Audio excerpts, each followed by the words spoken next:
Hello, everybody. Welcome to the chapter 3 of 2 Week, 2 Strong 2.0. My name is Rashid Khan. In this exciting new season of TWTS, we are delivering a million seconds of world class learning, making you fully future ready. So far, it's truly been world class with trainers joining us from different parts of the world after sessions from the US and Australia. Today we are joined by a very talented ACCA member. He's joining us from the United Arab Emirates, UAE. But before I share his introduction and tell you more about today's session, let me just take a few important, just let me make a few very, very important announcements. So in addition to certificates for all individual sessions, attendees who would attend all the webinars of TWTS Live will also get a highly valuable Future Ready Business Professional FBP certificate. So make sure you join us live for all the sessions. And a lot of people send emails asking for recordings. So links of recordings are regularly emailed. So don't worry about the recordings. You will have the access. All you need to do is regularly check your email inbox. But you will only be able to receive the emails if your information on your MyACCA is fully up to date. So make sure all your payments and contact details are taken care of. Those who have not renewed their subscription for 2021, please do it now. It's really important that you continue to keep ahead in your ACCA journey and remain committed to your dreams and all your career goals. And with ACCA by your side, there is no stopping you. So today's topic is an accountant's guide to effectively adapt in an ERP environment. Indeed, a topic of great value for all our members and future members. And we are very lucky that we have Zishan Akram, FCCA, delivering it for us today. Those who are from Lahore would already know Zishan. Really needs no introduction whatsoever. A very active member of ACCA community, was also part of ACCA's Professional Experts Forum. And I remember joining him at employer premises for the Think Ahead with ACCA sessions when I was in Lahore. Though Zishan has changed a lot, he's become much more smarter and much more handsome, Zishan. So a very well-rounded professional.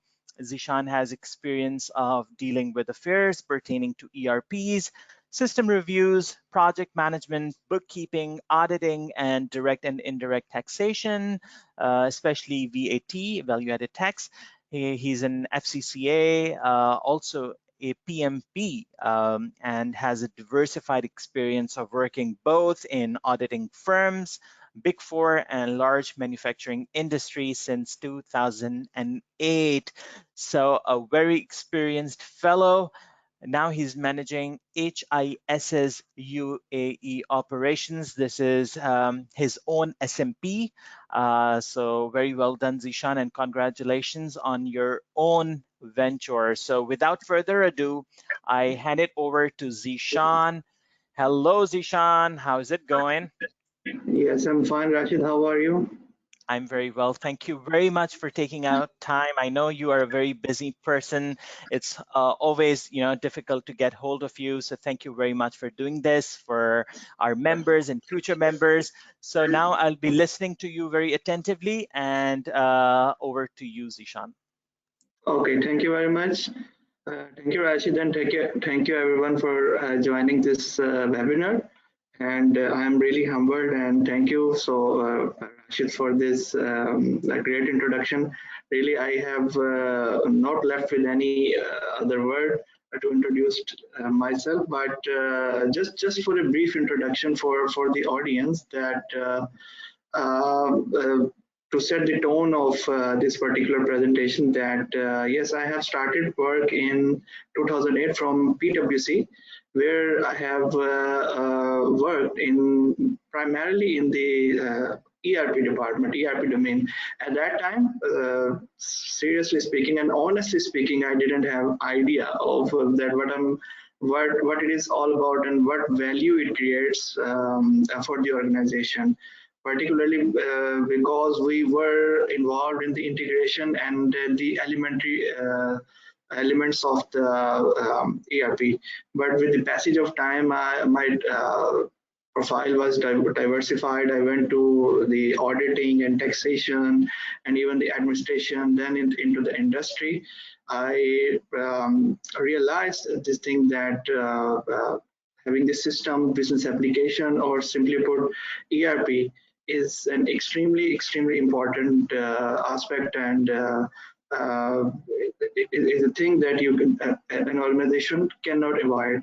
And this particular word that avoiding, if organization take the only the essential thing that one just need to have it and don't to drive any value out of it, then it really never drives any value for the organization. Instead, it becomes a burden, and the return over of this particular this big investment become a difficulty for the organization. That's why, as an accountant or as a finance person or in any capacity where an ACCA or likewise a commerce or accounts graduate person is working, it's really important to understand, if up till now not understood, the need of the first of all the ERP, and then the particular aspects of the initial level challenges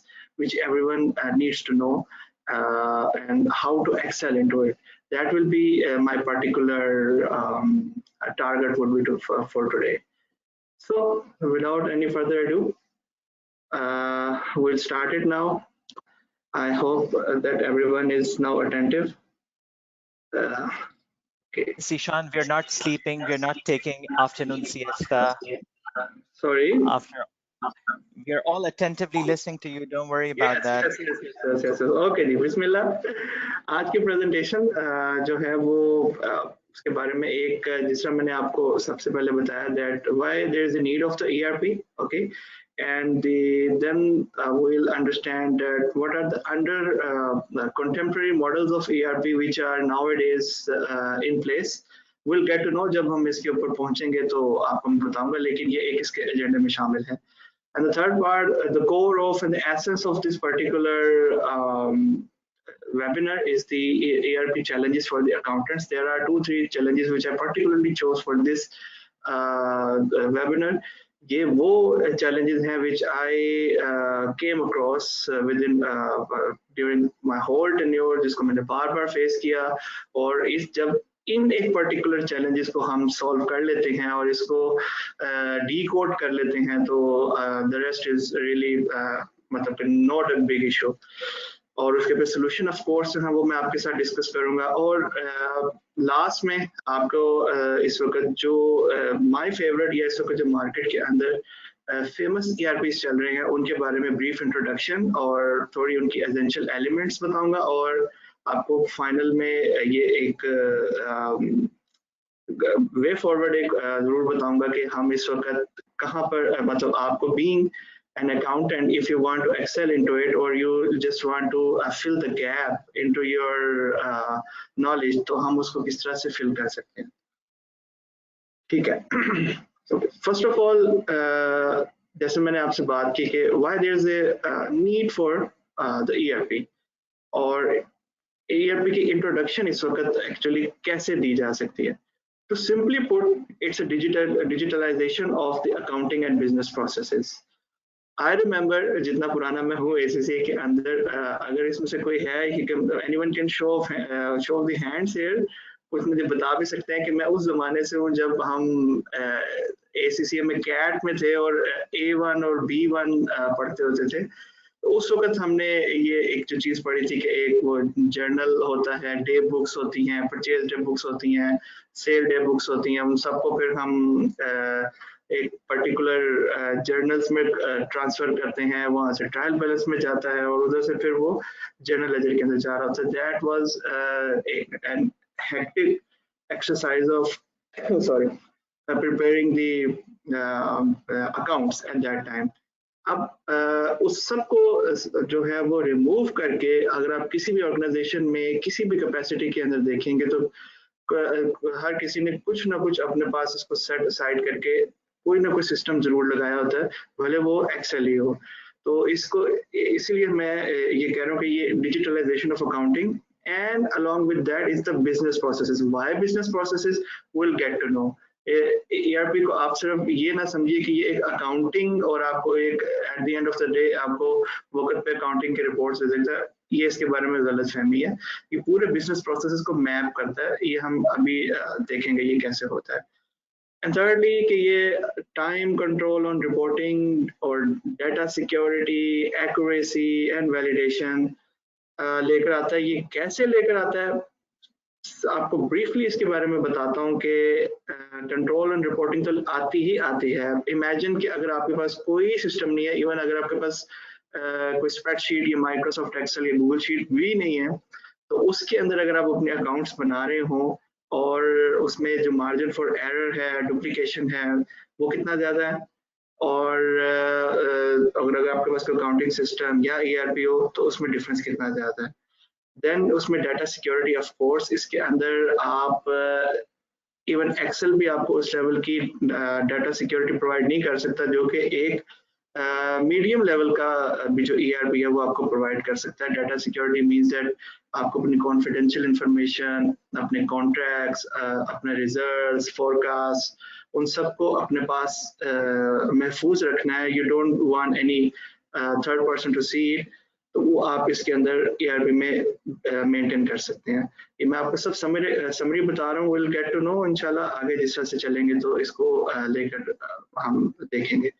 then इसके अंदर accuracy of course और validation, ये इसके साथ जो है वो provide मतलब कि एक ERP में इंट्रोड्यूस हो जाती है।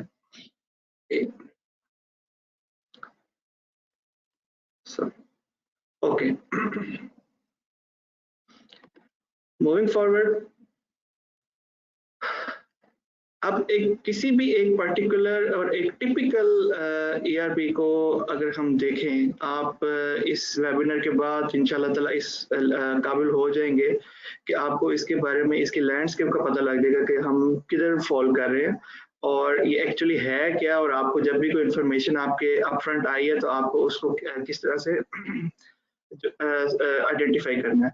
लेकिन कोई भी टिपिकल ERP जो भी मार्केट में इस वक्त अवेलेबल है, या आप किसी भी ऐसे प्रोजेक्ट में जाते हैं जिसमें आपको वो एक ERP कॉन्फ़िगर और ERP डेवलप करने के बारे में कहता है, वो एक इस पर्टिकुलर मैप में जो कि लेफ्ट में है, इससे बाहर वो नहीं कहीं जा सकता।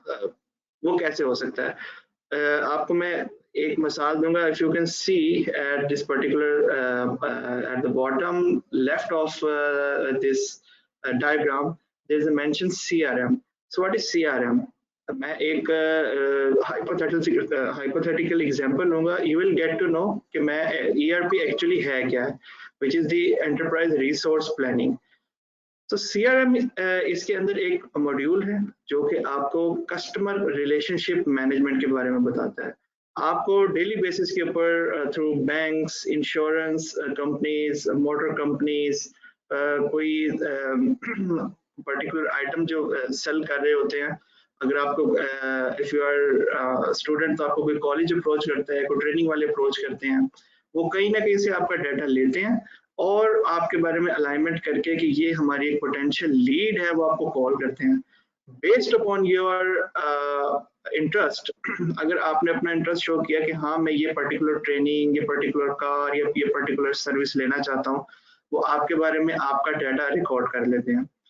उसके बाद वो उनकी परसुएंस स्टार्ट होती है। एट टाइम्स ये इरिटेटिंग भी होती है, लेकिन इनकी यही परसुएंस जो सेल्स और कस्टमर रिलेशनशिप वाले स्टाफ की होती है, ये आपको उस एक लीड को आपकी सेल्स के अंदर कन्वर्ट कर देती है। The next quadrant if you can see is the sales and marketing. ठीक है, तो एक ही पर्सन है, मिस्टर राशिद मेरे साथ हैं। Sir mister Rashid was the potential lead at the time of CRM, लेकिन at the time of sale and marketing he is an active customer. Remember there is a single information, single source of information क्योंकि once provide थी, लेकिन उसका एक conversion हो गई from a potential lead to an active sales. अब उस एक एक्टिव सेल्स के हवाले से इफ मिस्टर राशिद उन्होंने एक पर्टिकुलर सर्विस, फॉर एग्जांपल उन्होंने अपनी लाइफ इंश्योरेंस जो है वो एक इंश्योरेंस कंपनी से ले ली है, अब इनको अब पॉलिसी सेल होनी है, इनके साथ एक पूरा एक प्लान सेल होना है, ये सारा प्लान जो है, ये सारी इंफॉर्मेशन इनकी ये कहाँ पे फॉल करती है, फाइनेंस एंड अकाउंटिंग के अंदर। अब ये मैं अभी आपके साथ एक लेफ्ट क्वाड्रेंट के अंदर में चला हूँ, एक इंफॉर्मेशन उसको उसके 3 एस्पेक्ट लेकिन एक दूसरे के साथ कनेक्टेड। लाइकवाइज अब अगर कंपनी को ट्रेडिंग के अंदर है या वो मैन्युफैक्चरिंग करती है तो वो उधर इन्वेंट्री मैनेजमेंट के अंदर आ जाएंगे। हम यहाँ पे आपको नीचे राइट क्वाड्रेंट के अंदर आ रहे हैं। आप फॉर एग्जांपल ट्रेडिंग करते हैं सुपर स्टोर और इफ यू प्रोड्यूस आइटम्स, आप एक टेक्सटाइल हैं या होम अप्लायंस कंपनी है या व्हाटएवर आप जो भी काम करते हैं, you need to plan ahead, you need to plan ahead कि हम एक अगले पर्टिकुलर पीरियड के अंदर, अगले पर्टिकुलर ईयर के अंदर हम अपने कितने आइटम्स जो हैं या अपनी कितनी सेल्स हैं वो उसको मतलब एंटिसिपेट कर रहे हैं। उसकी सेल्स के साथ आपका लिंक होता है आपके बजटिंग का, बिकॉज अकॉर्डिंगली आपको अपनी कॉस्टिंग बनानी होती है और अपने एक्सपेंसेस साथ लेकर आने होते हैं। अलॉन्ग विद दैट आपको अपना ह्यूमन रिसोर्सेज को प्लान करना होता है, जो कि मेंशन है कि इस काम को करने के लिए मुझे कितनी टास्क फोर्स चाहिए, और इसी प्लानिंग का एक एस्पेक्ट है जिसे प्रोडक्शन कहते हैं। और इस मतलब कि एट पर्टिकुलर टाइम कि आपको आफ्टर 3 मंथ्स 6 मंथ्स 8 मंथ्स एक डिलीवरी आपको अपने according to your plan market में अपने डिस्ट्रीब्यूटर्स को, अपने कस्टमर्स को, और इफ यू हैव एंटिसिपेटेड कि आपको अपने इतनी मार्केटिंग करके इतनी प्रोडक्शन करनी है तो आपको अपनी प्रोडक्शन रेडी रखनी है। Again the starting point is inventory management and then planning, then human resources और उसके साथ प्रोडक्शन। ये सब लिंक्ड है। इसके अंदर कॉमन आइटम्स क्या है? इसके अंदर कॉमन आइटम्स आपकी इन्वेंट्री है। Along with that इसके अंदर आपकी कॉमन आइटम जो इसके साथ हैंड इन हैंड जाती है वो इसकी फाइनेंस और अकाउंटिंग, जहां पर आप उसकी कॉस्ट शीट बना रहे हैं, उसकी कॉस्टिंग कर रहे हैं, उसकी लॉजिस्टिक्स के हवाले से देख रहे हैं, आप अपने मैनेजमेंट अकाउंट्स बना रहे हैं, आप अपने रिपोर्टिंग के लिए जो है वो अकाउंट्स बना रहे हैं। So these are the things जिसको एक कंबाइन करके इमेजिन, अगर ये सब कंपनी के इम्पोर्टेंट एस्पेक्ट्स, इम्पोर्टेंट जो डिपार्टमेंट्स हैं, ये डिफरेंट एसेंशियल्स हैं, अगर ये एक दूसरे से बात ना कर रहे हो और ये सब साइलो में काम हो रहा हो तो कंपनी की एफिशिएंसी कहाँ पर जाएगी और वो किस तरह से अपनी रिपोर्टिंग करेगी। सेल्स वाला जो है वो इन्वेंट्री अगर सेल्स हो रही है तो वो इन्वेंट्री वाले को ही कहेगा कि भाई मुझे बताओ कि कितनी इस वक्त जो है वो इन्वेंट्री पड़ी हुई है और फोरकास्टिंग क्या है। इन केस अगर कोई ईआरपी या इफेक्टिव ईआरपी की इम्प्लीमेंटेशन नहीं हुई तो वो टाइमली सेल ही नहीं कर सकता और इसका बॉटम लाइन कंपनी का जो है वो खराब होगा। तो आई होप मैं इस एक पर्टिकुलर डायग्राम से ये समझाने में कामयाब हुआ हूँ कि जब भी कोई आपसे ईआरपी की बात कर रहा होता है तो वो ये कह रहा होता है कि these are all the combined operations with avoids redundancy, duplications and error, a single source of information, a single platform for all business operations. अब being an accountant ये आपकी अपनी efficiency है कि आपको इसको कहाँ पर कितना excel करना है। और मैं आपको honestly अपने बारे में यहाँ पे again बताता जाऊँ कि I know the people and myself इस एक पर्टिकुलर फील्ड से जो स्टार्ट लेके I have excelled a lot into all of the essential elements जो कि मैंने यहाँ पर मेंशन किए हुए हैं। एंड नॉट द लीस्ट इसके अंदर रिपोर्टिंग भी सबसे एंड पे इम्पोर्टेंट चीज इम्पोर्टेंट रिपोर्टिंग ही है।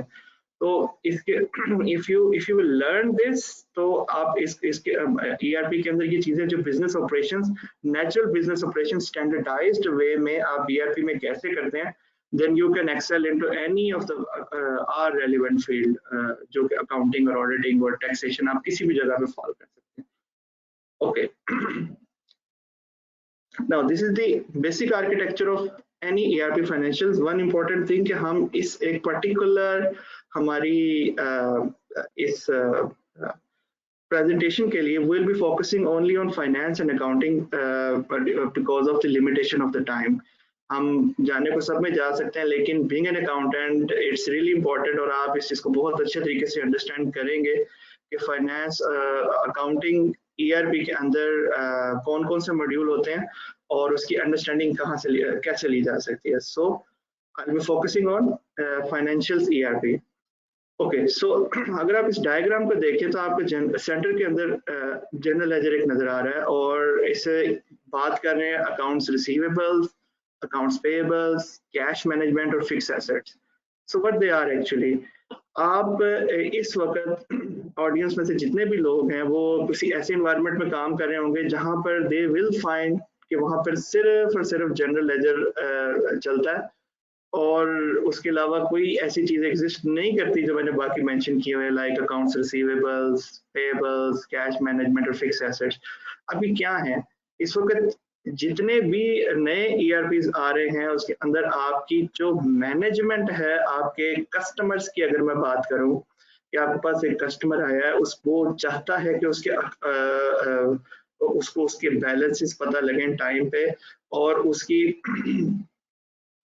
उसकी प्रॉपर रिपोर्टिंग हो, उसको टाइम पे लेजर मिले, और उसकी एक इंडिविजुअल मैनेजमेंट हो. तो then you have a module which we call accounts receivable. Likewise accounts payable में आपके suppliers की मैनेजमेंट इंडिविजुअल लेवल के ऊपर होती है, और फिक्स एसेट्स के अंदर आपके फिक्स एसेट्स की जितनी भी उसके फिक्स एसेट रजिस्टर, उसकी जितने भी एस्पेक्ट्स हैं, we'll see in the next slide, ये सब इंडिविजुअल मैनेजमेंट इनके अंदर होती है, ना कि सिर्फ उनके मॉनेटरी टर्म्स में, उनकी नॉन मॉनेटरी टर्म्स में, जो कि रिपोर्टिंग और एनालिसिस के लिए इंतहाई इंपॉर्टेंट चीज़ है. Last year cash management. इन सब के अंदर जो एक किसी भी कंपनी के फाइनेंशियल एस्पेक्ट में अकाउंट्स के अंदर ये 3 से 4 customer, supplier, fix asset, cash management, उसमें 1-2 और चीजें भी ऐड हो जाती हैं, लेकिन रूडिमेंट्री लेवल पे यही चीजें जो हैं वो 4 चीजें इसमें फॉल कर रही होती हैं. ये सब की फाइनेंशियल और नॉन फाइनेंशियल मैनेजमेंट होती है, और ये सब फॉल करते हैं जनरल लेजर के अंदर. अब ये कैसे करते हैं कि मैं आपको नेक्स्ट स्लाइड के अंदर बताता हूँ. If you see this slide,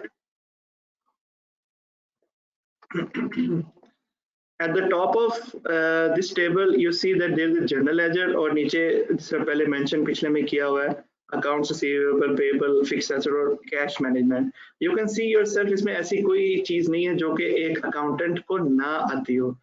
like मैं सिर्फ एक अगेन मिसाल के तौर पे चलता हूँ कि अकाउंट्स रिसीवेबल में आपका कस्टमर का डाटा, कस्टमर का मास्टर डाटा, कि आपके पास जितने भी कस्टमर हैं रीजन वाइज, ब्रांच वाइज, और यो सिंगल एंटरप्राइज, अब स्मॉल एंटरप्राइज है तो वहाँ पे जितने भी कस्टमर्स हैं उनका डाटा, उनके ईमेल एड्रेसेस, उनका सेल टैक्स रजिस्ट्रेशन नंबर, और उनकी जितनी भी जैसे बिलिंग एड्रेस कौन सा है, शिपिंग एड्रेस कौन सा है, ये सब इंफॉर्मेशन इसके अंदर आपको अलग से मेंटेन करनी होती है. ये क्यों रिक्वायर्ड होती है?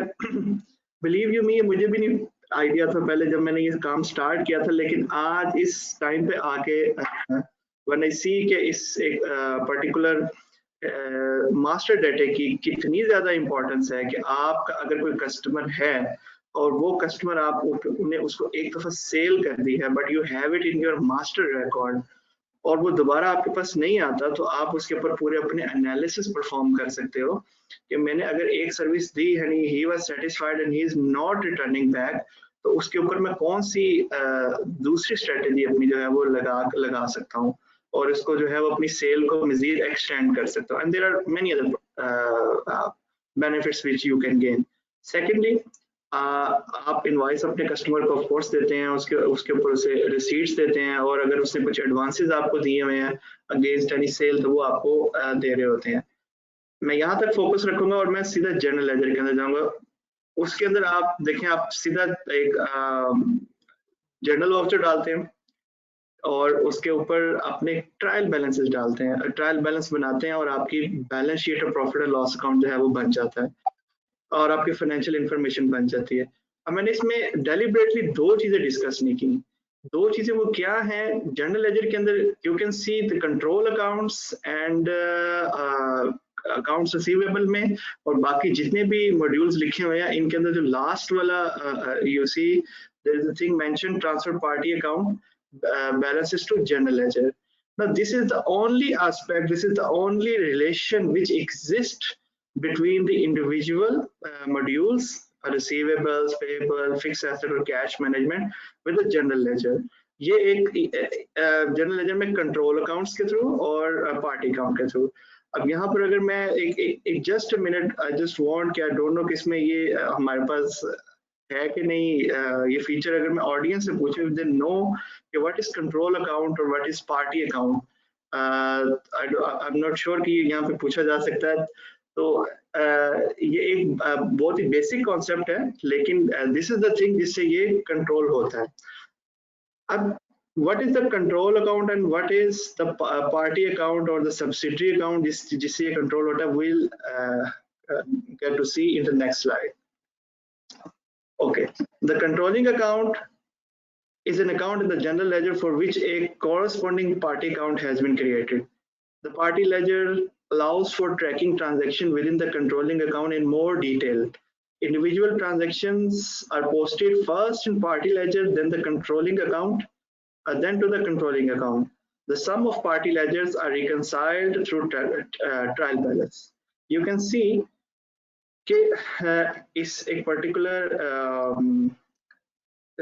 डायग्राम के अंदर के इसके बॉटम में यहाँ लेफ्ट में सब्सिडरी लेजर्स मेंशन किए गए हैं, जहां पर अकाउंट्स रिसीवेबल के अंदर कस्टमर ए, कस्टमर बी और कस्टमर सी मेंशन है, और अकाउंट्स पेएबल में सिर्फ क्रेडिटर्स एक्स वाई जी मेंशन है.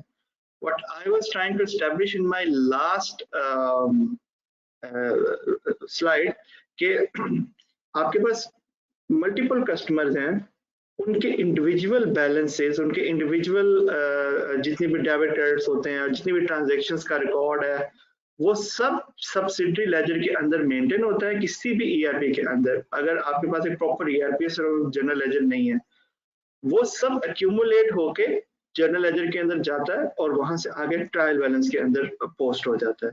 So this is the basic architecture जिसको फॉलो करते हुए कोई भी एक ईआरपी जो है वो बिल्ड होता है. और एक अकाउंटेंट को एक बेसिक कॉन्सेप्ट, व्हेनेवर आप किसी एक ऐसे इन्वायरमेंट में जाते हैं जहाँ पे सिस्टम लगा हुआ है, बिजनेस एप्लीकेशन लगी हुई है, तो ये एक पर्टिकुलर रूल ऑफ थंब जो है ये आपके माइंड में होना चाहिए. आई होप कि ये यहाँ पे चीज क्लियर हो गई है. Next is the we will move forward a little bit towards a technical sort of discussion, which is the models of ERP. Okay, दो तरह की ERP के मॉडल्स जो इस वक्त मैंने शुरू में अपने एजेंडे में मेंशन भी किए थे, that was कि हम मॉडल डिस्कस करेंगे. The one is on premises and the other one is SaaS, that is the software as a service. So what is on premises? Historically or traditionally, it was the only architecture available जिसके अंदर अगर कोई भी company ये decide करती थी कि हमें एक ERP अपने पास लगवाना है, तो उसके माइंड में और उसकी शीट्स के अंदर और उसके फाइनेंशियल्स में, उसके फोरकास्ट के अंदर दो तरह के एक्सपेंसेस जो हैं वो मेंशन होते थे. The number one is the cost of ERP itself, जो जितने भी उन्होंने ERP खरीदना है according to the user, जितने उनके पास हैं और जो रिक्वायरमेंट है, एक कॉस्ट वो तो लगती थी. सेकेंड कॉस्ट जो इसके साथ जो लगती थी वो थी आपके हार्डवेयर की कॉस्ट और पूरे नेटवर्क इंफ्रास्ट्रक्चर और हार्डवेयर इंफ्रास्ट्रक्चर को इंस्टॉल करने की और उसको मेंटेन करने की कॉस्ट. हमने अपने ACCA की स्टडीज के अंदर भी ये चीज पढ़ी हुई है, और आप वैसे भी वही ऑल अवेयर ऑफ इट कि किसी भी एक पर्टिकुलर इन्वायरमेंट के अंदर एक सर्वर होता है, फिर उसके क्लाइंट्स होते हैं, फिर वो नेटवर्क्स के थ्रू डिफरेंट मेथोडोलॉजीज के थ्रू वो कनेक्ट होते हैं, फिर उसके बाद उसकी डाटा सिक्योरिटी होती है, फिर उसका बैकअप रखना होता है. ये सब चीजें ऑन प्रेमिसेस के मॉड्यूल के अंदर होती हैं, जिसको फेवर वो लोग करते हैं जिनको अपना डाटा सिक्योरिटी को मेंटेन करना और उसको अपने पास रखना, अपने प्रेमिसेस के अंदर रखना और उसको किसी से शेयर ना होने देना. इस रिस्क के तहत उनके लिए ऑन प्रेमिसेस जो है वो एक मॉडल था और अभी भी एग्जिस्ट करता है. फॉर एग्जाम्पल बैंक्स के लिए पाकिस्तान के अंदर आज भी जो डाटा है वो अपने पास अपना इन हाउस सर्वर्स के ऊपर इंस्टॉल करते हैं और मेंटेन करते हैं और वो किसी थर्ड पार्टी को नहीं देते। Next concept is software as a service. Software as a service is simply a cloud based. इसकी एग्जांपल मैं आपको ऐसे दूंगा कि हम लोग अपने पास ईमेल यूज करते हैं, for example the most famous one is Gmail, then Hotmail, और उनकी अब हम स्टोरेज सर्विसेज भी जो है वो भी उनको बहुत ज्यादा यूज करते हैं, लाइक वन ड्राइव हो गई और गूगल ड्राइव हो गई। यही कॉन्सेप्ट जो है वो ERP के अंदर इस वक्त बहुत ज्यादा फेमस है, और आई वुड से कि जो ERP के जो मैन्युफैक्चरर्स हैं और जो सेलर्स हैं वो इसको इम्पोज भी कर रहे हैं कंपनीज के ऊपर कि आप इसे लें। इस एक अरेंजमेंट के तहत कंपनीज में होता क्या है, जस्ट लाइक जीमेल और गूगल ड्राइव और वन ड्राइव, आपको जब कंपनी डिसाइड करती है कि हमें एक ERP की इन्वेस्टमेंट को करना है, तो क्या करते हैं, वो करते ही हैं कि इस मॉडल, इस अरेंजमेंट के तहत वो डिसाइड करते हैं अपने सॉफ्टवेयर इम्प्लीमेंटर के साथ सिर्फ सॉफ्टवेयर की कॉस्ट। उस सॉफ्टवेयर की कॉस्ट के अंदर उसकी हार्डवेयर परचेज की कॉस्ट, उसकी मेंटेनेंस, डाटा सिक्योरिटी, बैकअप्स, ये सब जो रिस्पॉन्सिबिलिटी और ये बोझ है, ये सर्विस प्रोवाइडर के पास चला जाता है। ऑल यू नीड, आपको एक यूजर नेम, पासवर्ड और आपको एक सॉफ्टवेयर का इंटरफेस मिल जाता है और उसके अंदर आप अपना काम स्टार्ट कर देते हैं, एंड नथिंग एल्स। अब इसके साथ इस अरेंजमेंट में होता क्या, इस अरेंजमेंट में होता ये है कि आपको हर पर्टिकुलर पीरियड के बाद, 1 साल के बाद, 2 सालों के बाद, हर साल आपको इसकी retainership fee equal to the value of license cost. For example, अगर आपने $100,000 का एक सॉफ्टवेयर फाइनल किया जिसके SaaS इम्प्लीमेंटेशन के तहत, तो वो आपको तकरीबन उसकी 100,000 की कॉस्ट जो है वो हर साल, या उसकी कुछ फ्रैक्शन 40-50% वो आपको हर साल पे करनी होती है। लोग 20-25% तक भी जाते हैं, लेकिन वो 1 साल से 3 से 4 सालों तक उसकी लाइसेंस की कॉस्ट आप अपने सॉफ्टवेयर प्रोवाइडर को पे कर देते हैं। अब ये होती तो काफी बड़ी अमाउंट है, लेकिन इसके अंदर रिटर्न ओवर इन्वेस्टमेंट कैसे निकलता है? इसमें रिटर्न ओवर इन्वेस्टमेंट ऐसे निकलता है कि जो सॉफ्टवेयर प्रोवाइडर है वो ये कहता है कि आपको अपने पास किसी किस्म का फिजिकल सर्वर रखने की जरूरत नहीं, आपको कोई अपने पास नेटवर्क का बंदा और कोई डेटाबेस एडमिनिस्ट्रेटर, कोई बैकअप प्लान, कोई हॉट साइट, कोई कोल्ड साइट, बैकअप साइट, कोई इस तरह रखने की जरूरत नहीं। ये सब बर्डन जो है ये सॉफ्टवेयर प्रोवाइडर का है और सर्विस प्रोवाइडर का, सॉरी, और आपने अपना सिर्फ और सिर्फ अपना फोकस रखना है एंट्री के ऊपर। अब इसमें डाउन साइड होता क्या है? इसमें डाउन साइड होता ये कि जब आपके पास वो हार्डवेयर नहीं जिसके ऊपर ये सॉफ्टवेयर इंस्टॉल है, तो ये एक डर जरूर रहता है कि आपकी सर्विसेज कहीं डाउन ना हो जाए, आपका डाटा कहीं लीक ना हो जाए। तो इसके ऊपर अगेन ये एक राइजिंग किस्म का मॉडल है जो कि एक लिमिटेड टू गुड सक्सेस के साथ इस वक्त हर कोई इम्प्लीमेंट कर रहा है, लेकिन लोग अभी भी ऑन प्रेम के ऊपर जा रहे हैं। तो these are the two contemporary models जिसके ऊपर आजकल सॉफ्टवेयर की इम्प्लीमेंटेशन हो रही है। बीइंग एन अकाउंटेंट, आपको ये SaaS के बारे में जब भी आप कोई बात करें तो यू शुड नो कि ये कहाँ से आ रहे हैं और ये क्या आप एक्चुअली बात करें, एक ERP इन्वायरमेंट के अंदर इसका क्या मकसद है, और ऑन प्रेम के बारे में मैंने आपको बता दिया। Next is are the core part of this presentation, that is challenges, जो कि मैं आपके साथ there are couple of challenges जो मैं आपके साथ डिस्कस करूंगा और उसके बाद हम उसके सोल्यूशन देखेंगे।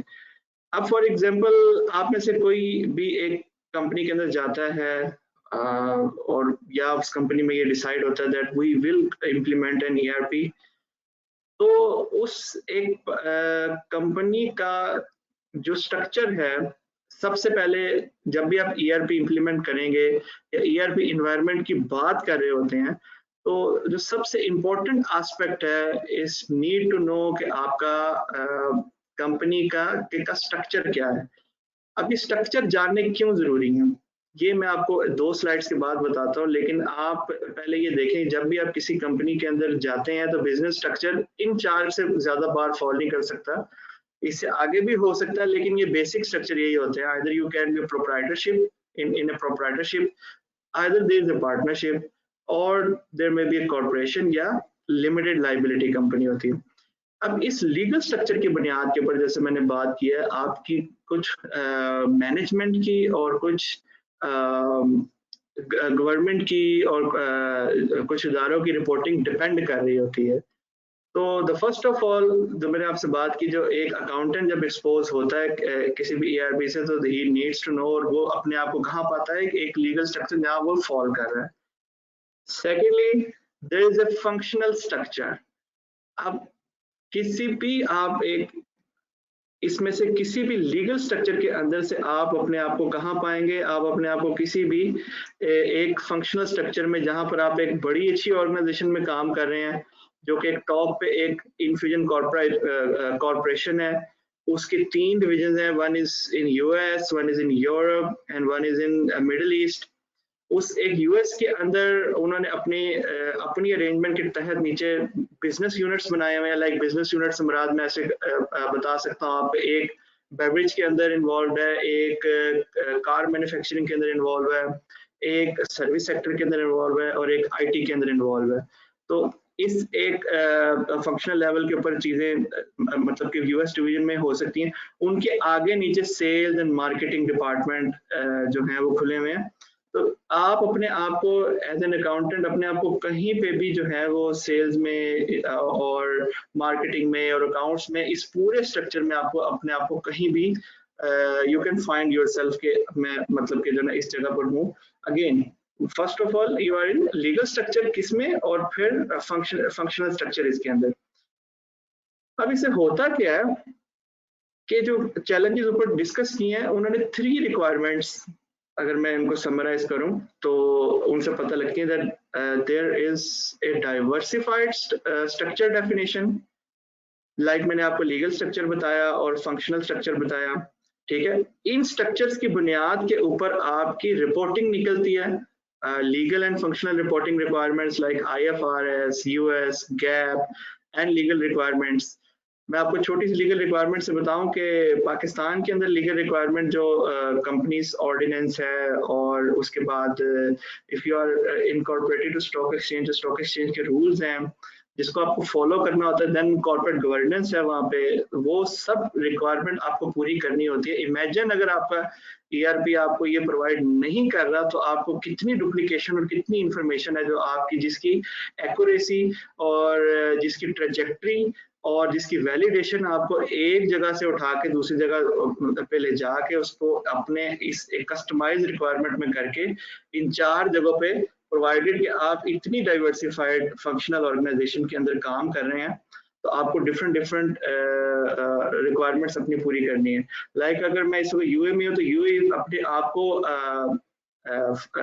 फाइनेंस के पॉइंट ऑफ व्यू से और रिपोर्टिंग के हवाले से ये एक इमर्जिंग मार्केट है, तो ये अपने आप को उस लेवल के ऊपर ला रहे हैं, but nothing compare to Pakistan. Pakistan में बहुत ज़्यादा ट्रांसपेरेंसी है, ये अपने आप को उस लेवल के ऊपर लेकर आ रहे हैं। तो यहाँ पर इतना ज़्यादा जो बोझ है रिपोर्टिंग का नहीं रहता लाइक इन पाकिस्तान।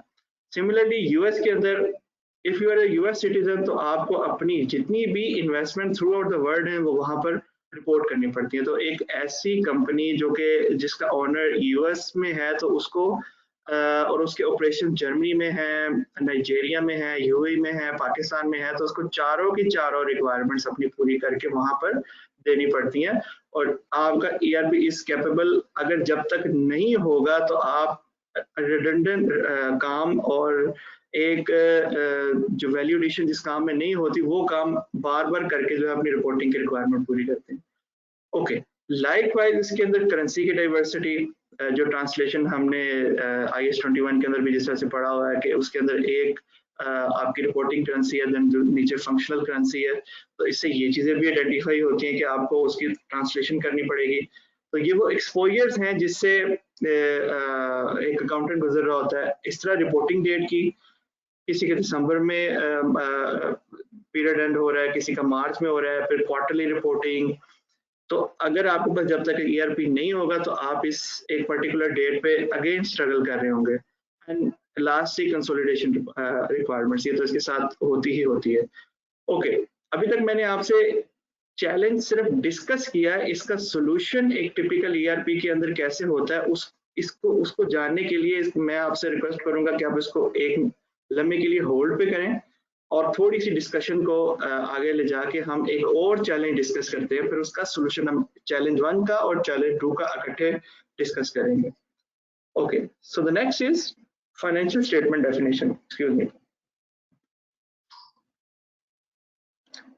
ये एक सेल्फ एक्सप्लेनेटरी किस्म का चार्ट है जिसके अंदर अगर आप देखें कि टॉप पे फाइनेंशियल स्टेटमेंट है, लेफ्ट पे बैलेंस शीट, नेक्स्ट क्वाड्रेंट में और इनकम स्टेटमेंट है। उसी को अगर हम डाउन करें तो आपकी बैलेंस शीट और इनकम स्टेटमेंट इन 4 एस्पेक्ट्स में होती है, assets, liabilities, sales and expenses. अच्छा, अब इन ही इसी डिस्कशन को अगर मैं आगे लेकर जाऊं तो आपके एसेट्स, बाकियों को डिस्कस नहीं कर रहा, सिर्फ एसेट्स को डिस्कस कर रहा हूं, तो आपके एसेट्स दो तरह से दो पार्ट्स में होते हैं बटे हुए। The one is long term asset, the other one is current assets. The long term assets को अगर आप फिर उसको थोड़ा सा एक्सटेंड करें हिस्ट्री को, तो उसके अंदर आपके पास प्रॉपर्टी प्लांट इक्विपमेंट आ जाता है, व्हीकल्स, फर्नीचर एंड फिक्सचर्स, उसके अंदर आपके सॉफ्टवेयर भी आ जाते हैं और थिंग्स लाइक दैट आप अपना ऐड करते जाएं। आप अपनी बैलेंस शीट सामने दें तो आप इसी तरह से इस एक पर्टिकुलर अपनी जो है वो आइटम्स को, बैलेंस शीट को और इनकम स्टेटमेंट को डिफाइन कर रहे होते हैं। अब अगर मैं व्हीकल्स को फर्दर नीचे लेकर जाऊं तो फॉर एग्जांपल कंपनी के पास एक व्हीकल है होंडा सिविक 1.5, तो ये इस लेवल तक मैं जो है वो अपने आप को लेकर चला जाता हूँ और इससे नीचे भी जा सकता हूँ अगर I need to see the things और मुझे उसको डिफाइन करना है। इतनी एक पर्टिकुलर इतनी एक डिटेल्ड लेवल की जो डिस्कशन करने का यहाँ पे मकसद क्या है, इधर मकसद इसका सारा ये है कि आप अगर देखें कि for example company has purchased A Honda civic, right, और उस होंडा सिविक को आपने किसी भी ईआरपी में, बीट जनरल लेजर या आप अकाउंट्स रिसीवेबल और पेएबल से कहीं से पेएबल से और फिक्स एसेट से उसे लेकर आ रहे हैं, आपको इसको परचेज करना है। तो एक ईआरपी के अंदर या किसी भी बिजनेस एप्लीकेशन के अंदर आप इसकी एंट्री कैसे करेंगे? इसकी एंट्री करने के लिए जो जवाब है वो जवाब है chart of accounts. The chart of account provides the structure for accounts. It lists specific types of accounts, describes each account and include account numbers. Account number is important, ये अपने पास नोट कीजिए। A chart of account typically lists asset account first, followed by liability and capital accounts, and then by revenue and expense accounts. अब यहाँ पे बात क्या हो रही है, इसको बताने के लिए आसान तरीन चीज ये है कि मैं आपको टेबल से बताऊं। ये एक टिपिकल चार्ट ऑफ अकाउंट है जो मैंने पीछे टेबल डिस्कस किया, उसके अंदर आप लेवल 1 देखें जिसके अंदर मैंने asset, liability, equity, revenue and expenses, अगर आप देखें तो यही एक जो चीजें जिसके ऊपर हम अपने फाइनेंशियल स्टेटमेंट को बनाने के लिए काम कर रहे होते हैं। ठीक है, चार्ट ऑफ अकाउंट के अंदर जब बात हो रही होती है तो आप उसको लेवल 1 के अंदर रखते हैं और इनके सामने इनकी सीरीज दे देते हैं। फॉर एग्जांपल एसेट को मैं 1000 की सीरीज देता हूँ, लायबिलिटीज को 2000 और इस तरह बाकियों को 3 और 4, 5 दे देता हूँ। कमिंग डाउन मैं लेवल 2 पर जाता हूँ, तो लेवल 2 पे मैं एसेट को मजीद खोलता हूँ। एसेट को जिस तरह मैंने यहाँ पे बात की, एसेट्स के हवाले से लॉन्ग टर्म एसेट, फिर व्हीकल्स और उसके अंदर होंडा। तो एसेट की मैं अगर मिसाल दूं यहाँ पे, तो इधर 1000 was the series of assets, right, और उसके अंदर प्रॉपर्टी प्लांट, व्हीकल्स, लैंड और इन्वेंट्री, करंट एसेट और लॉन्ग टर्म एसेट आप जिस तरह से डिफाइन किए जाएं तो उसकी आप एक सीरीज दे देते हैं 1100, 1200, 1300 और 1400, राइट। अब इसके अंदर इन्वेंट्री के अंदर अगर मैंने कोई आइटम मजीद खोलने हो, सॉरी आइटम कह रहा हूँ, लेवल के अंदर जाना हो कि मुझे रॉ मटेरियल चाहिए, वर्किंग प्रोसेस चाहिए या फिक्स फिनिश गुड चाहिए, तो आप अपने इन्वेंट्री लेवल को 1400 से पकड़े और उसके अंदर 1410, 1420 और 1430। फॉर एग्जांपल आपको कोई फिनिश गुड सेल करनी है, फिनिश गुड आपके पास ट्रेडिंग के अंदर पड़ा हुआ है, तो आपके पास 1430 वो एक कोड होगा जिस कोड को यूज करते हुए आप इसकी प्रोक्योरमेंट सिस्टम के अंदर डालेंगे, आइदर इन जनरल लेजर और either in the accounts payable and fix accounts, accounts receivable module, क्योंकि ये फिनिश गुड का आइटम है, तो उसके अंदर आप इसकी एंट्री डालेंगे। जब ये फिनिश गुड के अंदर इसकी एंट्री डालेगी कि इसकी सेल बुक हो गई और इसकी जो है वो कॉस्ट ऑफ सेल जो है वो डेबिट हो गई, तो अगर सेल बुक हुई तो वो रेलिवेंट सेल का आइटम, जहां पर अगर ये रेवेन्यू 4000 है, तो 4000 के अंदर जो भी यहाँ पे स्पेस की लिमिटेशन की वजह से डिफाइन नहीं है, तो वो 4050 अगर आपकी ट्रेडिंग आइटम्स का रेवेन्यू का यहाँ पे डिफाइन हुआ है, तो 4050 को क्रेडिट कर देगा और आपकी फिनिश गुड और कॉस्ट ऑफ सेल 1430 को वो डेबिट कर देगा।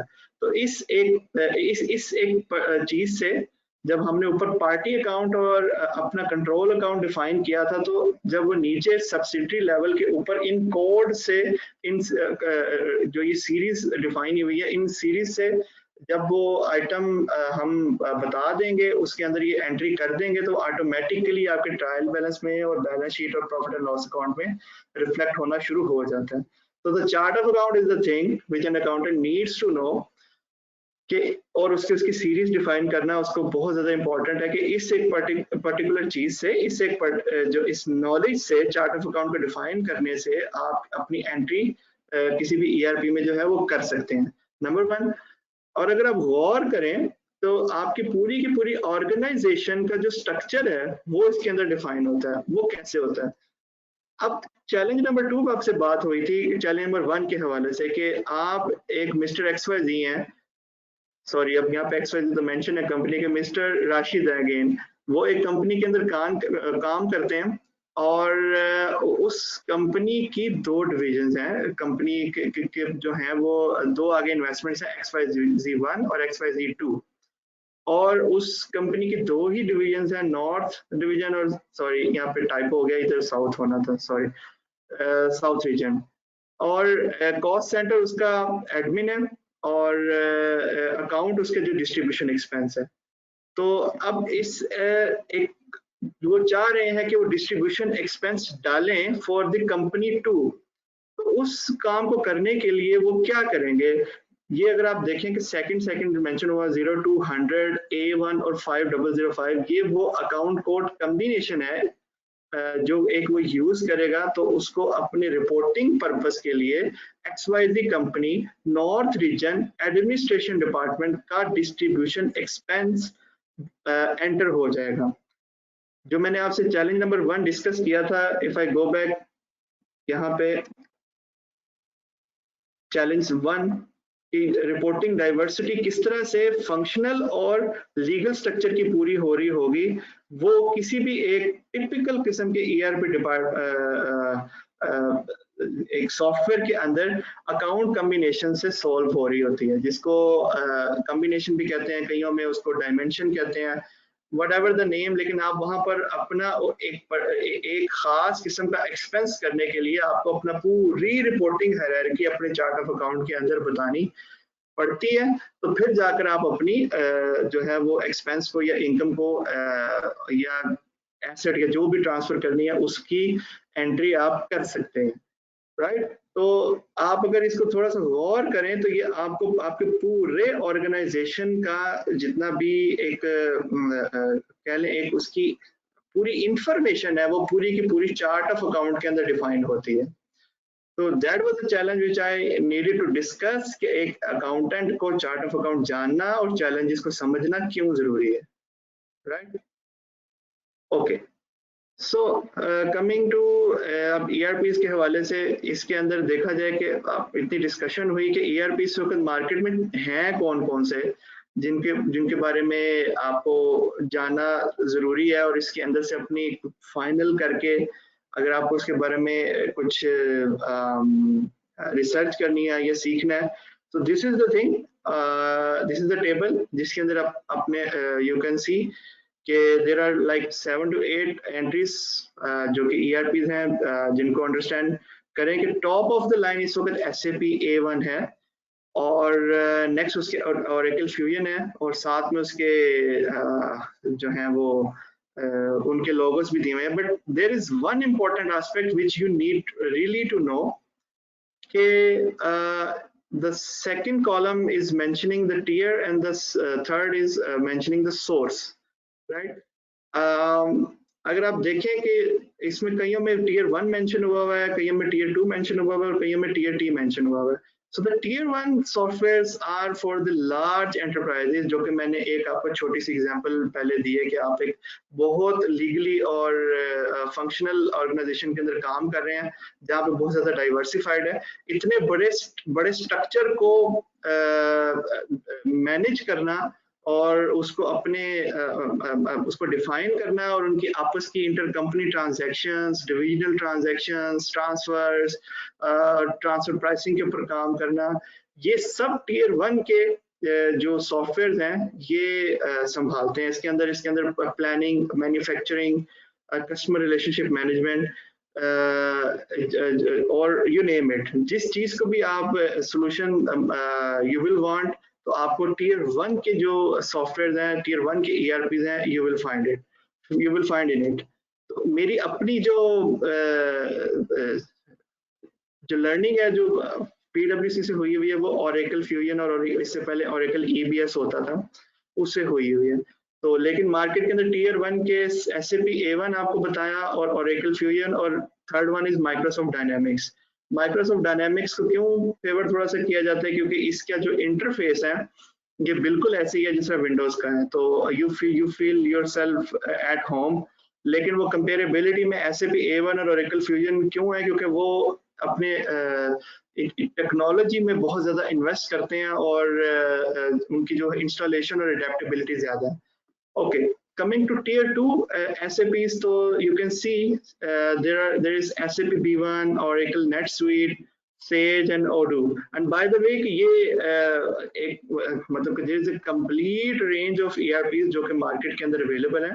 आप उसको मुझे सिर्फ मैंने वो दिए जो जिनका ज्यादा मुझे नॉलेज है या which I have come across, तो और भी हो सकते हैं, आप थ्रू रिसर्च इसको जो है वो आपको आइडिया भी हो सकता है कि और कौन कौन से।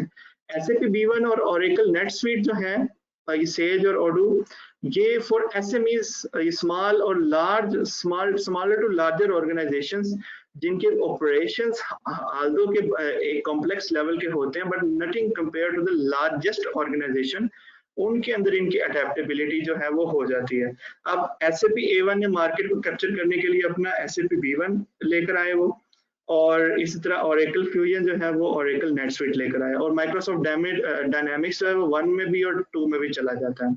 और Sage और Odoo कुछ ऐसे हैं जो कि मार्केट है अवेलेबल, आप उसके ऊपर काम कर सकते हैं। And ERP next, third one is जिसके अंदर मैं चाहूंगा कि आप लोग भी जरूर काम करें और इसको समझें, that is QuickBooks Online and Xero, और इसके अलावा 3-4 और हैं, Wave एंड Zoho, और देयर आर मेनी अदर्स, आप उसके अंदर देख सकते हैं। अब इसके अंदर है क्या कि ये स्मॉल ऑर्गेनाइजेशंस के लिए आपको एक पूरा ERP है, आपको पूरे का पूरा अकाउंटिंग, आपके रिपोर्टिंग, ये सब चीजें इसके अंदर आपको प्रोवाइड कर देता है, लेकिन इसके अंदर लिमिटेशन और फंक्शनैलिटी बहुत ज्यादा होती है। ये आपको एक लेवल तक ही की सिक्योरिटी और फंक्शनैलिटी प्रोवाइड करता है, लेकिन आपको बॉटम लाइन जरूर प्रोवाइड कर देता है। What I have said कि मैं इसको फेवर क्यों कर रहा हूँ, क्योंकि इन पर्टिकुलर क्वाड्रेंट को अगर आप टियर 3 के सीखेंगे तो मार्केट में आपको बहुत सारे इस तरह के लोग जिनकी स्मॉलर ऑर्गेनाइजेशंस हैं, उनके पास आप इनको जाके सेल कर सकते हैं अलॉन्ग विद के आप उन्हें बताएं कि हम आपकी इसके अंदर से टैक्सेशन और सेल टैक्स और आपको कंट्रोल और आपके अकाउंट्स जो है वो आपको बना कर देंगे। तो इट्स फॉर योर एंटरप्रेन्योरशिप, ये एक बहुत ही इंपॉर्टेंट चीज़ है। अगर आप ऊपर वाले में इन्वेस्टमेंट नहीं करना चाहते तो इसके अंदर आई विल अर्ज ऑल माई ऑडियंस कि आप इसको सीखें और इसको मार्केट में जाके सेल करें। अच्छा, इसके साथ थर्ड वाला क्वाड्रेंट जो मेंशन है, that is the source. Some of them are is mention कि वो क्लोज्ड है और सम ऑफ देम इज कि वो ओपन है। अब क्लोज और ओपन का एक जो एक फिनोमेना है वो बहुत इंपॉर्टेंट है। वो क्या है? वो ये है कि आप जिनके आगे क्लोज मेंशन है, उन्होंने उन कंपनीज ने बहुत ज्यादा मेहनत करके अपने पास पूरे डेवलपमेंट का स्टाफ रख के एक ERP को बनाया और आगे उसकी कोडिंग है उसको उन्होंने सीक्रेट कर दिया। उससे वो कहते हैं कि हम इसको कस्टमर को सेल नहीं करेंगे। तो जो भी फाइनल एक सोल्यूशन है वो कस्टमर को मिल जाता है। अब कस्टमर के जो प्रोसेसेस हैं, बिजनेस प्रोसेसेस, वो अलाइन हो या ना हो, उस कस्टमर को अपने आप को अलाइन करना पड़ता है अगर उसको इसके सोल्यूशन लेने पड़े जो कि क्लोज सोर्स ईआरपी के हैं। अगर उन्हें उसके अंदर चेंज करवानी है, उसे कस्टमाइज करवाना है अपने बिजनेस प्रोसेस के मुताबिक, तो उसकी cost software as a service module आने के बाद जो है वो बेतहाशा बढ़ गई है। तो आप अपने आप को नहीं चेंज कर सकते। तो ये एक रिस्क है कि आप इतनी इन्वेस्टमेंट करके आपको उसका सोल्यूशन और उसका रिटर्न जो है वो ना मिल रहा हो। सेम जिनके सामने ओपन मेंशन है, लाइक ओडू के सामने आप देख सकते हैं और ईआरपी नेक्स्ट के सामने देख सकते हैं, ये लोग भी एआरपी तो सेल करते हैं लेकिन इसका सोर्स कोड जो डेवलपमेंट का है वो भी दे देते हैं कंपनीज को। तो उससे होता क्या, उसे होता ये कि एज पर योर रिक्वायरमेंट आप उसको कस्टमाइज किए जाते हैं और आप उसमें से अपनी रिपोर्ट्स और अपने बिजनेस प्रोसेसेस को जो है वो फ्लेक्सिबल बना लेते हैं according to your requirement. So there were 2-3 important information. One is ERP name, उनके किस टीयर के हैं, और सोर्स ये भी मैंने आपको डिफाइन कर दिए, राइट। सो जिस तरह मैंने थोड़ा सा पीछे मेंशन किया कि आप कीजिए क्या, मैंने इधर तो कहा कि ये आप क्विक बुक्स ऑनलाइन और जीरो की जो है वो करें, लेकिन अगर आपको एक पर्टिकुलरली एक्सेल करना है इस एक फील्ड के अंदर, तो आपको देयर इज नो डाउट आप एसएपी, ओरेकल और माइक्रोसॉफ्ट डायनामिक्स की विच एवर यू लाइक आप इसकी सर्टिफिकेशंस कीजिए और मार्केट में एक्सेल करें। जो इसकी लाइन बनती है करियर की, वो ये है कि आप इम्प्लीमेंटर भी बन सकते हैं और you can become an accountant your company in your company, जो कि कस्टोडियन हो इस सिस्टम का। और इफ यू आर कस्टोडियन तो आपकी ग्रिप होगी अपने सारे ही डिपार्टमेंट्स में, बीट सेल्स और प्रोडक्शन, क्योंकि वो फिर डिपेंडेंट हो जाते हैं आपके, because you know the system, और सिस्टम से ही सारी इंफॉर्मेशन जो है वो ट्रांसफर हो रही होती है। तो आप कस्टोडियन होते हैं तो आपके ऊपर डिपेंडेंट हो जाते हैं। तो इससे आपकी इम्पोर्टेंस में काफी ज्यादा इजाफा हो जाता है। तो that's why I would say कि आप इम्प्लीमेंटेशन कीजिए। अगर नहीं तो आपकी ऑर्गेनाइजेशन के अंदर अगर ये इम्प्लीमेंट हो रहे हैं इनमें से कोई, तो उनमें एक्टिवली पार्ट हो, प्रोजेक्ट टीम का पार्ट बने और पार्टिसिपेट करें और डेवलपमेंट और इम्प्लीमेंटेशन लेवल की चीजें जो है वो सीखें, ताकि आपका जो ग्रिप है और आपकी इम्पोर्टेंस है वो कंपनी में ज्यादा हो। लास्टली अगर इससे रिलेटेड जो भी इंफॉर्मेशन अगर आपको चाहिए, क्योंकि मैंने तो भी सिर्फ इंट्रोडक्शन दी, तो हियर इज माय इंफॉर्मेशन। आप इसमें मेरा नंबर और लिंक्डइन का एड्रेस और दैट इज माय वेबसाइट जिस तरह राशिद ने इंट्रोड्यूस करवाया कि हिज एक्सीलेंस यहाँ पे business consultancy which I am running.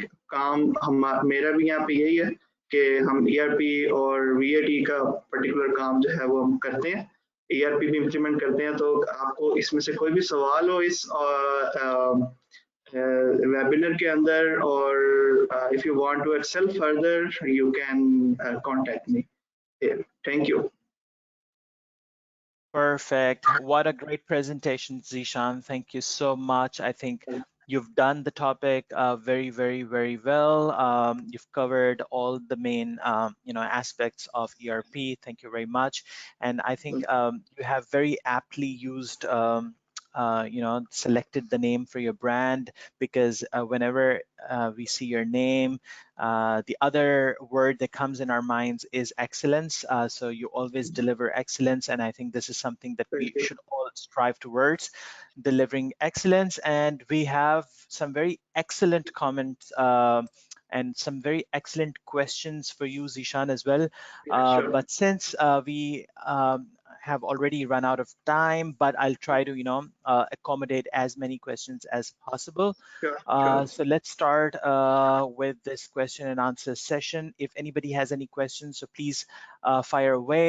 We are waiting for your questions, and this is your time. This is your opportunity to ask questions. Okay, so those who are asking about recordings, the recordings are emailed once the session is over, and we make an announcement for the next session. So you receive a recording, so don't worry about the recording. For those who were not able to receive the auto-generated certificates that are sent to all the attendees. So make sure you attend the whole event. Sometimes if you don't attend the entire event, the system does not send you a certificate, or if there is any other issue, for some error, you're not able to download the certificate, keep your queries. You can email them to us. We'll make sure you get the certificates after we are done with all the sessions. So we'll make sure all the remaining certificates are sent. So don't worry about those. Let's now just focus on learning and growing and making sure we build valuable connections. So don't forget to add Zishan on LinkedIn. I'm sure he has a profile on LinkedIn, and he's a he's a great ACCA advocate. He's also he's always there to mentor and support. So okay, so there's a lot of praise for you, Zishan, a lot of thank you messages. Thank you. Uh, Thank you. there's a question by Vadud Mazari. Vadud is asking, so what is your opinion about EP Core, EPICOR? So what is your opinion about EP Core? So he's repeated it twice, so must be very, very important question. So what is your opinion, Zishan, on EP Core? So Epicor, ये भी मतलब when I have arrived in UAE तो मैंने यहीं पर ही आके इसके बारे में सुना है. ये भी एक I think I'm not sure, मैं इसके बारे में एक unbiased एक opinion दूंगा कि as long as I know कि ये एक इंडियन इन्वेस्टमेंट है, एक उन्होंने वहां से रन हो रही है कंपनी, और ये जहां तक मुझे इसके बारे में इंफॉर्मेशन है, ये मार्बल इंडस्ट्री के अंदर इसकी काफी अडेप्टेबिलिटी है. और बॉटम लाइन तो यही है कि ये मतलब मार्केट में अच्छा चल रहा है, लेकिन nothing compare to the Ivy leagues और द बिग लीग्स एसएपी और ओरेकल इसके बराबर नहीं है. लेकिन हाँ, ये टीयर 1 टू टीयर 2 में फॉल कर जाता है, जैसा मैंने आपको बताया उसमें फॉल करता है. लेकिन ज्यादा जितना मुझे इसका पता है, अगेन ये मिडिल ईस्ट मार्केट के अंदर है. अब इससे बाहर पाकिस्तान में है या नहीं, I'm sorry, I'm not sure. Sure. Thank you very much for the brief comment, Zishan. We have a question from Mohammed Samiullah Khan. वो पूछ रहे हैं कि suggest an ERP for e-grocery store. For example, if somebody is interested in having a grocery store and e-commerce website with modules, financial reporting, supply chain, CRM, and costs for applying it also, please. So वो basically पूछ रहे हैं इसकी cost क्या होगी और वो modules चाहते हैं financial reporting, supply chain, CRM. मैं इसके लिए इनसे समीर साहब से रिक्वेस्ट करूंगा कि मैं इनको मेरे डिटेल्स ले लें, क्योंकि यहाँ पर एक बॉल पार्क फिगर भी देना, क्योंकि उनका वो किस साइज के हैं, कहाँ हैं, तो वो it will be difficult here कि वो उनका साइज क्या है उनकी ऑर्गेनाइजेशन का. अगर तो वो टीयर 1 के ऊपर हैं तो सिंपली उसके अंदर ऑरेकल रेसिपी आता है. लेकिन अगर इफ दे वांट फ्लेक्सिबिलिटी तो वो ऑडू के अंदर है, और वो सब कुछ ही चाह रहे हैं कि वो आए, तो it will cost them around 1 to 2 million rupees. 1 to 2 million rupees. We are just मेरी yes, ऑडू की बात कर रहा हूँ. अगर वो फ्लेक्सिबिलिटी चाह रहे हैं और ई कॉमर्स भी सारा हो उसके अंदर, तो ये इतने में फॉल कर देता है. खासकर अगर आप अपना जो इम्प्लीमेंटर है वो कुछ इकोनॉमिकल पिक करें, तो इसमें काफी सारे एस्पेक्ट्स हैं समीर साहब जो आपको अंडरस्टैंड करने हैं कि आप इन हाउस कर रहे हैं, आप इम्प्लीमेंटर के थ्रू कर रहे हैं, और इम्प्लीमेंटर की कितनी जो है वो डेप्थ है अपने नॉलेज के ऊपर, ये सब चीजें बहुत डिपेंड करती हैं. तो ये थोड़ा सा जनरल क्वेश्चन है, तो थोड़ा सा इनके साथ बैठना पड़ेगा. आप मेरा नंबर मैं अगेन स्क्रीन पे शेयर कर देता हूँ, आप लें नंबर और मुझसे कांटेक्ट कीजिए, मैं आपको उसके बारे में जरूर बताऊंगा. Very well. और अगर आपने पैसे बचाने हैं तो you can just WhatsApp Zishan or you'll get the answer. और of course इसमें affordable options भी हैं. If you're not a very big enterprise, you can go with much more affordable options, Samir. So thank you very much for your question. We have another question from Ali Hassan. Ali पूछ रहे हैं ERP, SAP, 30% successful implementation in the world organization. What is successful factors? So what are the factors for success when it comes to implementing SAP in any organization, Zishan? सो राशिद, मैं इससे आपसे जरूर request करूंगा कि इसके फॉलो अप में जब भी हमारे नेक्स्ट कोई हो वेबिनार या कॉन्फ्रेंस, तो इसके ऊपर ये टॉपिक जो है ना रिक्वायर करता है कि इसके ऊपर ना नॉलेज शेयर किया जाए और लोगों को ट्रेन किया जाए। ये question it's not really an easy answer, लेकिन इसके ऊपर I will definitely tell them यहाँ पर भी और अपनी नेक्स्ट कॉन्फ्रेंस के अंदर भी, if you will arrange it इंशाल्लाह, कि इसमें होता क्या है कि जो इन्होंने कहा कि what are the success factor, तो सबसे ज्यादा इंपॉर्टेंट आपकी स्पॉन्सर की जो है वो ऑनरशिप होती है। अगर आपका स्पॉन्सर, कंपनी में स्पॉन्सर कौन है, कंपनी में स्पॉन्सर ऑर्गेनाइजेशन का सीईओ हो सकता है, ये कैन बी सीएफओ और एनी सी लेवल पर्सन जिसने अपने रिसोर्सेज इस प्रोजेक्ट के लिए देने हैं और उसको इम्प्लीमेंट करवाना है।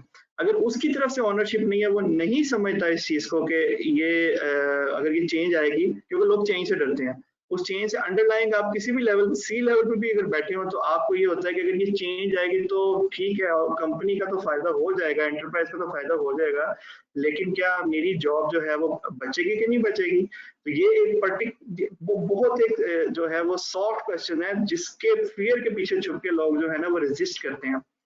ये जब भी कोई आप इम्प्लीमेंटर बन के जा रहे हो या कंपनी में इम्प्लीमेंट कर रहे हो, तो ये बात जिस तरह उन्होंने 30% ऑनरशिप की जो सक्सेस रेट की, ये बिल्कुल सही है। प्राइमरी फैक्टर किसी भी ERP की इम्प्लीमेंटेशन में सक्सेस का और फेलियर का ये है कि आपकी जो स्पॉन्सर की ऑनरशिप उसके ऊपर कितनी है, नंबर 1। और नंबर 2, एक चेंज मैनेजमेंट है। हम अपनी कंट्री लेवल पर और रीजनल लेवल पर भी इसी चीज के हवाले से हो रहा है कि जी चेंज लेकर आनी और चेंज नहीं हो रही, वो जो भी फैक्टर्स हैं दैट इज समथिंग एल्स। उस चेंज मैनेजमेंट को, जहां पर एक सेट प्रैक्टिसेस हैं, लोग उसके बारे में आदी हो जाते हैं, और जब वो नई चेंज को देखते हैं, जब वो देखते हैं कि इसके अंदर हमें फॉर एग्जांपल एक ट्रांजैक्शन को प्रोसेस करने में पहले हमें 10 मिनट्स लगते थे, अब वो 22 मिनट्स लगते हैं, तो दे सिंपली काउंट के होने पर ज्यादा काम करना पड़ रहा है, और वो एक्सपोज तो नहीं हो जाएंगे इस काम को करने के बाद, क्योंकि उनकी एक सेट प्रैक्टिस बन जाती है और वो चेंज को रेजिस्ट करते हैं। तो the second factor is the change management. तो इसी तरह से आप चलते जाएं, तो third one is the training. आप कितना अच्छा ट्रेन कर रहे हैं अपने रिसोर्सेज को, और उसके हवाले से when there is a change company में, जब भी कोई चेंज आ रही है, आप अकॉर्डिंगली अपनी टेक्नोलॉजी का जो स्टैक है उसको चेंज कर रहे हैं कि नहीं कर रहे अकॉर्डिंगली, तो उसके मुताबिक अपने आप को अडेप्ट करना। तो that is the third and fourth factor जो भी किसी भी कंपनी में ERP को सक्सेसफुल बनाने में जो है वो किरदार अदा करता है। हार्डर पार्ट जो मैंने आपको बताया, वो ये बताया जिस तरह इस एक स्लाइड के अंदर, ये कि अगर वो ओपन और क्लोज है, आप अकॉर्डिंगली अपने लिए उसे फ्लेक्सिबल बना लें, तो ये एक बड़ी अच्छी बात है। अगर नहीं है तो आप उसके जो क्लोज टीयर के अंदर आप उसे उसके मुताबिक अडेप्ट कर लें, जो जो सॉफ्टवेयर ने प्रोवाइड किया है। हार्डवेयर साइड पे ये चीज है, और सॉफ्टवेयर साइड पे ये चीज है जो मैंने आपको बताया कि चेंज मैनेजमेंट और एग्जीक्यूटिव स्पॉन्सरशिप एंड ट्रेनिंग और फियर को जो है वो खत्म करना। जी, Very well, very good answers, Zishan. Hopefully हम अपने डर से आगे निकलेंगे और will venture into such technologies. So we have a question from Muhammad Umair Afzal. वो पूछ रहे हैं, sir, what is the difference between WIP, I mean work in process probably, component issue, and WIP negative component issue and return? इनमें आपने फर्क बताना है, और इसी के साथ एक क्लब कर लेते हैं. Very basic question. This is from Junaid Anwar. वो पूछ रहे हैं, what does it mean by having an open or close? मतलब वो जो आपने बताया कि some software are open and source, some are not open source, तो वो आप थोड़ा सा explain कर देना, what is the difference? अब जो पहले वाले भाई है ना, उन्होंने सिंपली मेरे Oracle डिस्क्रीट मैन्युफैक्चरिंग का टेस्ट लिया और कुछ नहीं है, तो उन्होंने कहा कि जी वर्किंग प्रोसेस को आप इशू करते हैं, तो वो बहुत टेक्निकल क्वेश्चन है। If he wants to test me, मैं उनको बता देता हूँ, लेकिन मैं बताता हूँ यहाँ पे भी कि जब भी आपकी कंपोनेंट असेंबली इशू होती है, तो उसको आप उसको फ्लोर पे जब इशू करते हैं, तो दैट इज WIP रिटर्न और WIP इशू। और जब उसे आप रिटर्न करते हैं बैक टू फ्लोर तो वो WIP रिटर्न हो जाता है। लाइकवाइज आपका WIP नेगेटिव रिटर्न है कि अगर आपने आइटम्स को नेगेटिव बैलेंस उसका अलाउ किया हुआ है तो वो WIP नेगेटिव रिटर्न दे देता है। सो एक उनको पता है ओरेकल का, और उन्होंने पूछा है मुझसे एक ना सवाल। चलें, आप इस टेस्ट में पास हो गए, मुबारकबाद जीशान। तो दूसरा आप थोड़ा सा समझा दो वो ओपन सोर्स सिस्टम ओपन और सोर्स में फिर बताता हूँ आपको कि देखिए आपके पास कोई भी ERP है और उस ERP के अंदर वो कहते हैं कि जी हमने आपको सिर्फ फाइनेंशियल्स जो है वो देना है, ठीक है, आपने फाइनेंशियल्स की इम्प्लीमेंटेशन करवाई है, ठीक है। अब उस फाइनेंशियल के अंदर जो है ना हम चलते हैं कि जी ये सबसे पहले एक ट्रांजैक्शन हो रही है, second transaction, third transaction, fourth transaction, इससे आपका ट्रांजैक्शन का साइकिल कंप्लीट हो रहा है, जो कि एक आपको ERP ऑफर कर रहा है। जबकि आप जब इम्प्लीमेंट करने जाते हैं तो आपको पता लगता है कि जी आपके बिजनेस प्रोसेसेस तो ऐसे मैच ही नहीं करते, ठीक है।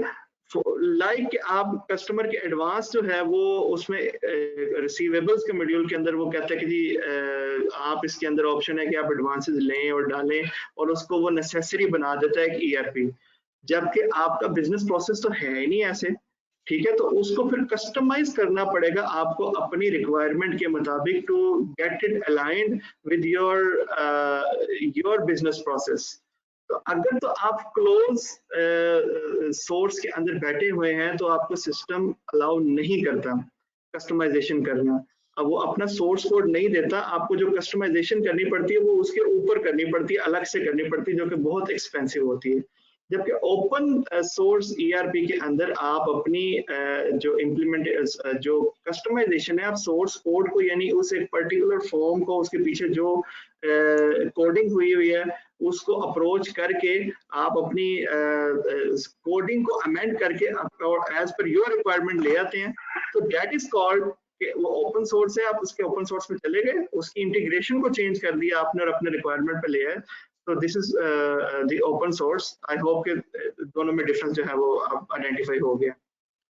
जी, thank you very much Zeeshan.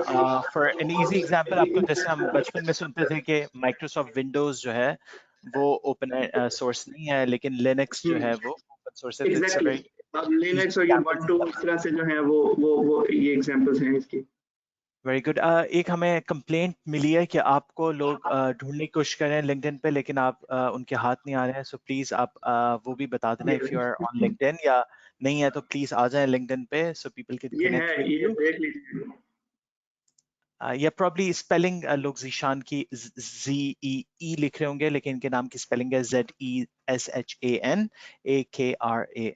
And hopefully you'll be able to find him. एक क्वेश्चन हमारे पास है, we'll just take two more questions and then we'll try to close the session. It's more related to career planning, how you actually approach your skills development.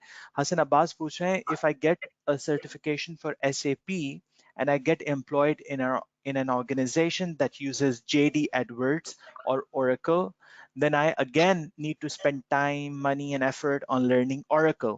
So what is the benefit of doing SAP or any other ERP system beforehand, as it could lead to no added value per se? Isn't it better to do certification of the ERP system after one gets employed according to the system the employer uses? तो इसका तो बड़ा आसान सा जवाब है कि वो एम्प्लॉयर इंटरव्यू में ही आपसे पूछ लेगा कि आपको SAP आता है या नहीं आता। अगर आपने कह दिया नहीं आता तो he will not give you an opportunity कि you go and learn and then on job आप सीखो। तो इट्स बेटर कि आप कोई भी जो है स्किल पहले से डेवलप कर लें, वो आपकी एम्प्लॉयबिलिटी में आपको हेल्प करेगी। So we take another question from Zeeshan.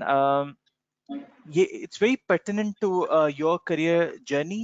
Faizan पूछ रहे हैं, many students join PwC in ERP department, but after a few months they leave it as they don't have clear vision in the field. What should be the motivation in this field? आपके ख्याल में why a person should stick to an ERP role in any audit firm, not just PwC, any audit firm?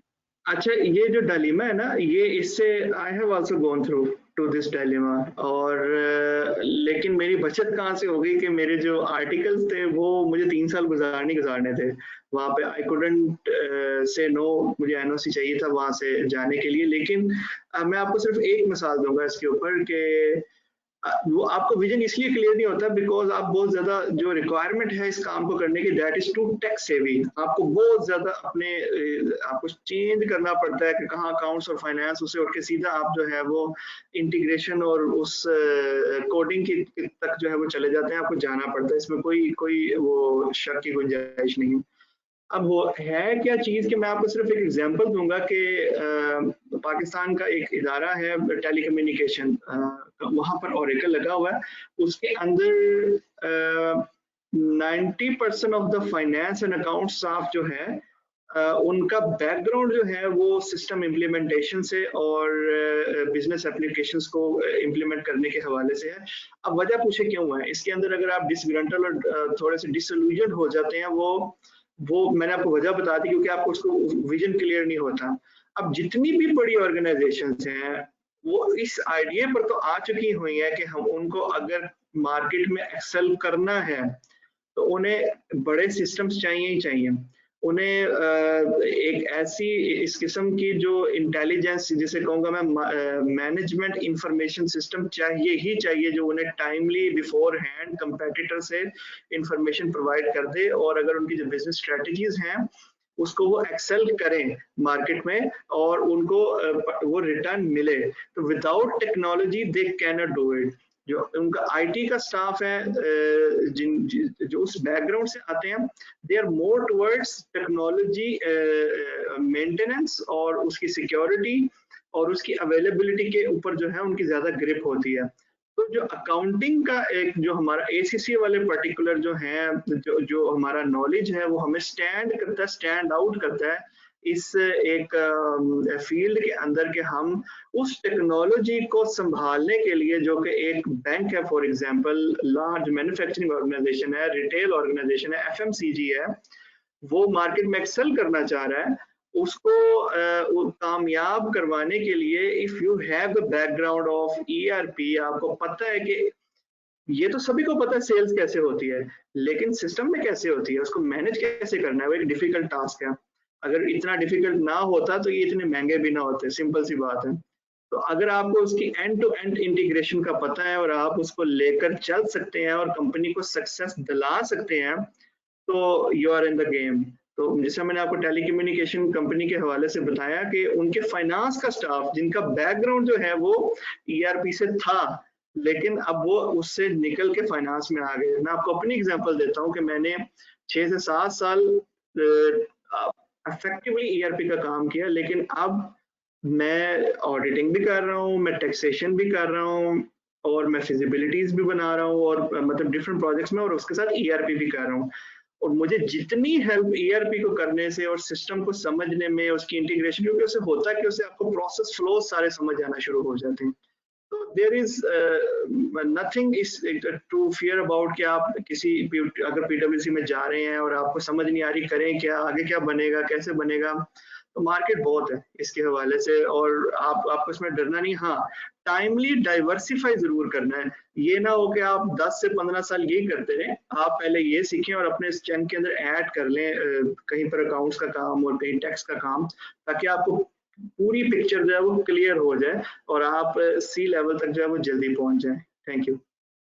Very good advice, Zishan. A person should be well-rounded and should have diversified experience. अब आखिरी question लेते हैं आपके लिए, and then we'll let you go.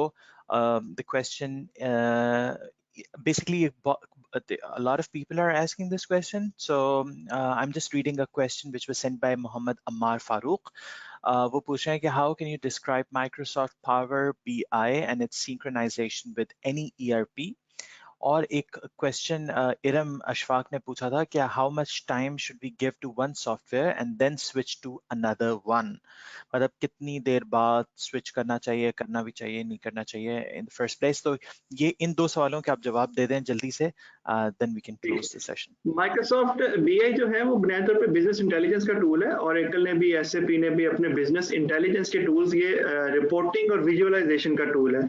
ERP जो है उसके अंदर आप अपनी एंट्री करते हैं, इनपुट करते हैं और एक स्टैटिक रिपोर्टिंग निकलती है जिसके अंदर। लेकिन अगर आप उसको बिजनेस इंटेलिजेंस के अंदर ले जाएं, जो BI है, लाइक माइक्रोसॉफ्ट का पावर BI है और इस तरह दूसरे भी हैं, तो उसके अंदर वो जो इंफॉर्मेशन है वो उठा के ले आता है ERP से, और उसको आप डायनेमिक रिपोर्टिंग अपनी बना सकते हैं, जो कि आपके मैनेजमेंट स्टाफ के लिए और एग्जीक्यूटिव स्टाफ के लिए जो है वो इम्पोर्टेंट होता है, कि उन्हें फोरकास्टिंग करनी होती है और डिफरेंट सिनेरियोज चेक करने होते हैं, जो एक्चुअल डाटे को देख के कि अगर ऐसा हो तो कैसा हो, व्हाट इफ एनालिसिस, वो करने के लिए, और डिफरेंट डिफरेंट जो है उनके तो चेंजेस करके तो आउटकम देखते हैं, जो कि अगर वो ना करें, अगर वो ERP के अंदर रिपोर्टिंग लें तो उसमें बहुत सारा टाइम लगता है, तो ये आपको डायनामिक रिपोर्टिंग बनाकर दे रहा होता है। ये तो पहला क्वेश्चन हो गया। सेकंड जो मैंने आपको बताया कि द स्टार्टिंग पॉइंट इज कि आपको, जो इनका खातून का क्वेश्चन है वो मैं ये बता रहा हूँ कि आप क्विकबुक्स ऑनलाइन और जीरो की सर्टिफिकेशन से शुरू कीजिए, ठीक है, और इससे जब आप अंडरस्टैंड करेंगे कि इसके अंदर क्या चल रहा है, और इसकी सर्टिफिकेशन आप जाएंगे, आपको वहाँ पे मिल भी जाएगी, नहीं तो आप you can contact me any time, मैं आपको इसके ऊपर बता सकता हूँ कि एक्चुअली जर्नी क्या है और किस तरह से किया जा सकता है। तो यहाँ से स्टार्ट करें और just try to sell your services along with ERP, along with these certificates, तो ऑटोमेटिकली आपको आगे समझ आती जाएगी। लाइक मैंने अब SAP में और माइक्रोसॉफ्ट में काम नहीं किया, बट हाँ मैंने सिस्टम रिव्यूज किए हैं, जिसके अंदर it was really convenient for me, क्योंकि मुझे उस पूरे आर्किटेक्चर का पता है कि पीछे क्या होता है, कैसे काम होता है, तो आई जस्ट एक्सेल्ड और मैंने उसको सिस्टम रिव्यू करके उसके अंदर से वल्नरेबिलिटीज निकाल के दे दी। तो स्टार्टिंग पॉइंट आप अपना क्विकबुक से और जीरो से स्टार्ट करें जी। Super, very well. Thank you very much, Zishan. आपने हमारे लिए इतना time निकाला and you delivered such an insightful and helpful session. We have very good feedback and we look forward to engaging you again in future webinars. And thank you very much, everyone. जिन्होंने हमें attend किया. We are really encouraged to see more and more people participating in our TWTS webinars. We hope the webinars are able to let you grow and develop new skills, and we look forward to seeing you in our next session.